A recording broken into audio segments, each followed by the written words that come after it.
Your deployment is handing your opponent the game, not your list, not your dice, but these 5 mistakes most Archangels players don't even realize they are making. Let's find what they are, fix them, and start winning deployment.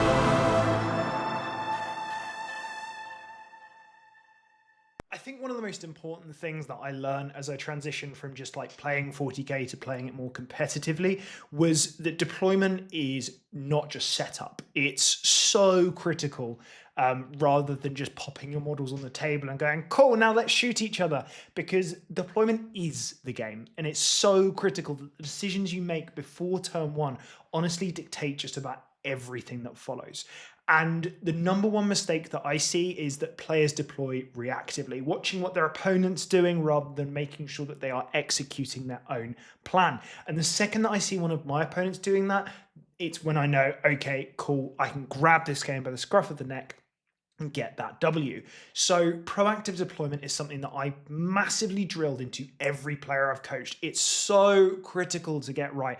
And what we're going to do here is we're going to go over some of those critical questions that you need to ask to make sure that you are deploying as proactively but safely, and also executing your plan, because that will dictate how you play the rest of the game. And you want to make sure that you are in that position so that you can push into that game and execute a plan that you have built your list to do. Because if you're doing that, you're more likely to win. If you're letting your opponent dictate their plan, then they are more likely to win. Let's dive into it. So some questions to ask.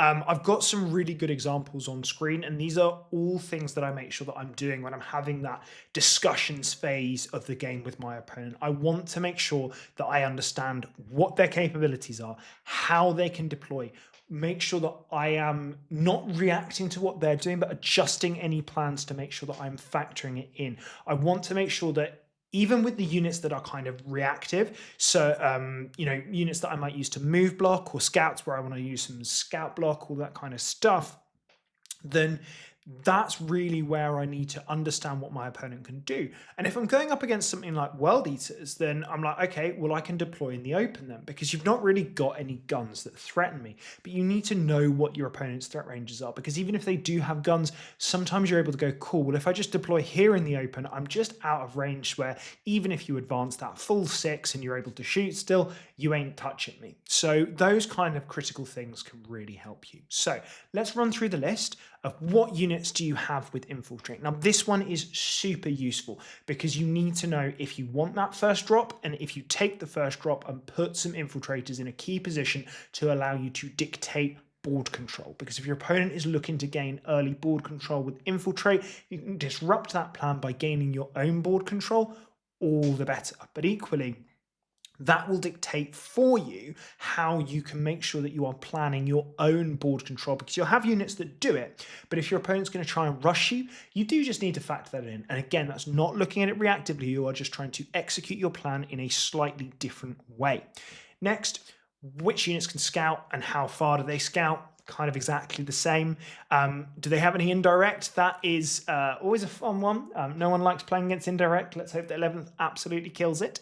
But ultimately, you need to know if your opponent can hit you in positions that you're not expecting to get hit, especially with home fields and things like that. Do they have anything in reserve? Deep strike? Can they uppy downy? And can they come in turn 1 from reserve? Just all stuff on, again, that board control of, do you need to think a little bit more about your positioning to screen your opponent off the board?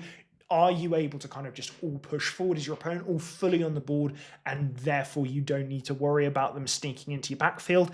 Because there is nothing worse than looking behind you and suddenly there's a lictor trying to get into your butthole. It can be a little bit of a pain. So you got to make sure that you're prepping for those kinds of issues.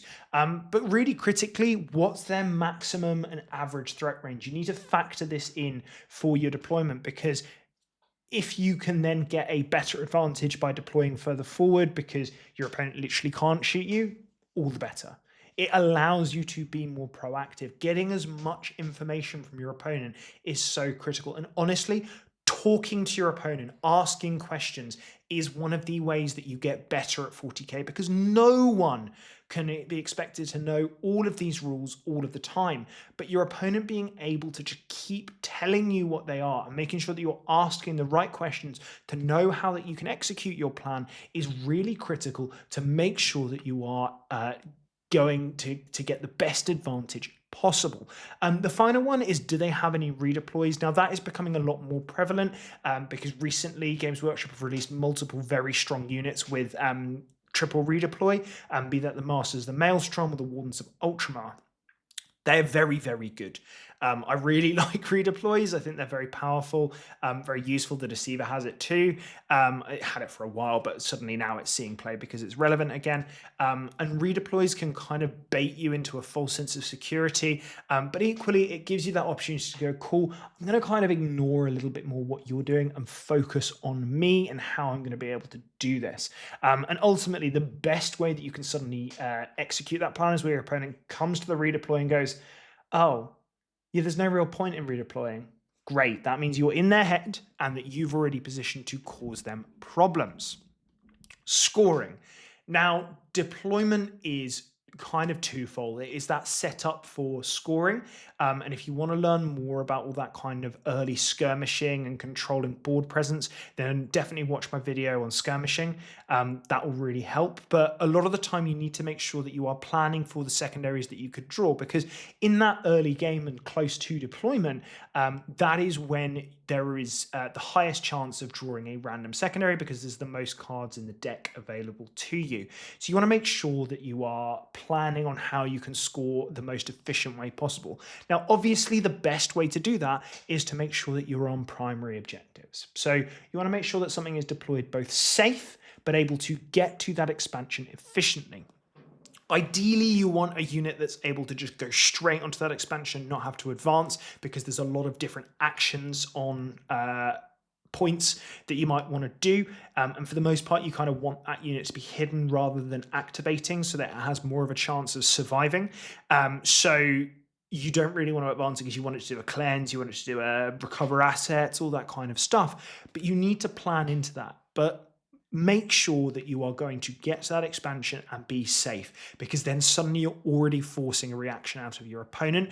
And likewise, you want to make sure that you have that throwaway unit that you can go, okay, I'm going to wait until my opponent walks out onto their expansion, and then I'm going to put 5 OC on it, and they're not going to get to score that in that turn. And it's also critical, if you're just looking to deny for a turn, don't out OC your opponent unless they've stickied it, because then suddenly you're stopping them from getting storm hostile objective. And that's really handy, especially if you're like just trying to go, okay, cool, I just don't want you scoring this for a turn, but then you're going to pick up this unit and I don't really care about that. I'm just denying you for a fifth of this game. Well, I guess technically 25%, because obviously you don't score turn one on primary.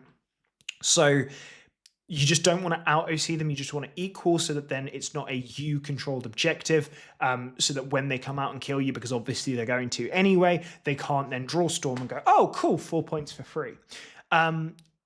But similarly to like planning for those kinds of secondaries, you want to make sure that you are nailing your positioning. Now, really good one is using infiltrating units to kind of go, okay, how can I make sure that I'm stopping my opponent from getting big area denial? It's very difficult to stop them from getting area denial in general, because you have to deploy too much out in the open. But if you can deploy safely, but have like one tiny bit of base rim towing into that 6 inches, all the better. That will really help you just kind of keep their score from ticking over a little bit too high if they're able to kind of press you and get good secondaries early game. But make sure that you are thinking about how you can score yours and how you can deny your opponents. It's a real bit of kind of a to and fro. Because if you're in the middle, obviously that's a great position for you for lots of your own secondaries, but equally it's kind of a pain in the bum for dealing with your opponents as well. And the more that you can kind of move block your opponent and stop them getting into those positions, the better. So just think about scoring. Think about what cards you can draw, how you can maximize your potential to score them regardless of the card you draw. And that's why top players, for the most part, look most dejected when they draw no prisoners, an assassination, or mark for death on turn one, because those are the ones that it's almost impossible to plan for scoring, while as all of the others you can plan it in and make sure that you're able to score them regardless of what your opponent has done. So What are some of the musts? Deploying as safely as possible is so critical. And that's why you want to ask as many of those questions. You need to know those threat ranges, how your opponent can interact to you before you get to start doing stuff in the game, all that kind of thing. Because also, if you go second, you've only got one CP and you've got no other agency in that game. You might have some scout moves, but that's about it. So just making sure that you are as safe as possible from that turn one strike, and losing units for nothing, that is so critical, and you will win so many more games just by making sure that you're measuring out your opponent's threat ranges and stopping them from hitting you before you're able to respond. That just dictates the pace of the game, because also it might mean that an opponent just goes, oh, well, there's no way I can do that this turn. I'll wait for them to push forward. And a lot of the time that can then allow you to stage in efficient positions. And if they're not doing that kind of preparation of movements as well as you are, suddenly you are in a far better spot to pressure them, keep that pressure up, and then kill them. Keep that conversation open with your opponent. It is so important to know what their capabilities are and how they can kind of interrupt you. It's why I'm very pro open conversation, because it also prevents gotcha moments, and that's really critical when it comes to competitive 40k.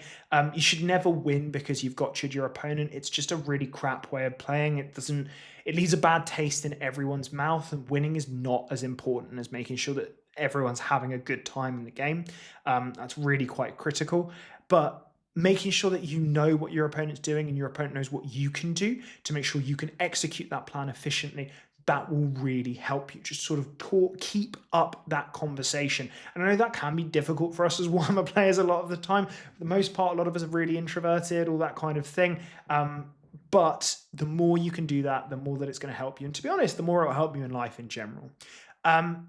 Now, when it comes to those skirmish units and objective holders, make sure you're deploying them first, because you don't want to give your opponent, as much as you might have decided where your units are going to go, like where you're going to put your Vindicators, where you're going to put the Lion, all that kind of thing, you don't want to give them that information early where then they can factor it into their later deployments. That's why redeploys are so good. So try and give away as little information as possible. If your opponent doesn't have any infiltrate or scout, cool, intercessors are going on my home objective first, absolutely every single time, and they're deploying first. So those kinds of things will really help you, just in terms of not giving away that information, but you're still able to plan exactly what you're doing, and you're going to know what you need to do. But oftentimes the units that you want to deploy later, it's because you want to have as much information on how your opponent is planning to win that game, because they're the damage output units, and you want them to be in the best possible position to get into your opponent's army and cause trouble. It's not being reactive to their deployment. It's going, okay, the proactive role of this unit is damage output. Where does it need to be to get that maximum damage output? So that's a very quick breakdown of deployment and what you really need to do. So it's very simple when you break it down. It is communicate. Make sure that you're planning on where you're scoring your secondaries. Make sure you're planning on scoring where your primaries are. Make sure you're thinking about the skirmish and the board control aspect of your game.